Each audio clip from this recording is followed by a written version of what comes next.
My teacher burnout has been building up for years, but one of the things that tipped me over the edge, and I literally turned in my letter of resignation a few days later, was a lockdown for an active shooter.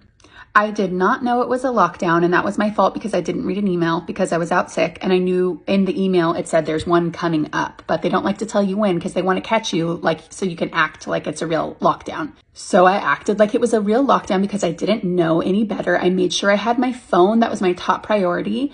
And obviously getting the kids into a bathroom stall. So here I am locked in a bathroom stall with 20 students in the dark, holding the door, being a sitting duck because there's no lock on the door. And I'm just quiet. I have some students crying, some students laughing, some students saying, "Is this real?" I'm like, "I don't know." So I text my teammate and I ask, "Is this a drill?" And the reply was, "I think so."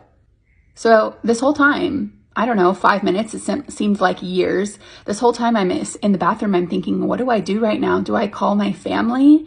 Do I call my husband who's on a trip right now?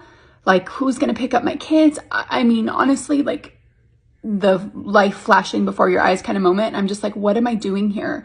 I have these 8-year-olds that are holding on to me in the bathroom that are scared, and I am supposed to keep my calm.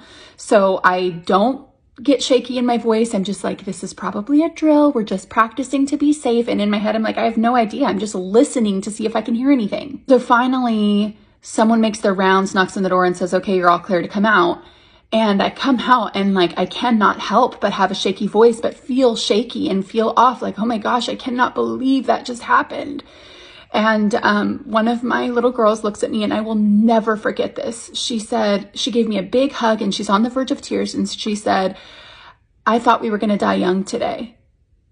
She then later goes on to tell me that every day we have attendance and she hears the attendance bell, she gets scared. She's afraid it's going to be a lockdown. That night, my husband and I started shopping for bulletproof backpacks because they sell those for my son who's starting kindergarten next year. A few days later, I wrote my letters of resignation and decided we're going to homeschool.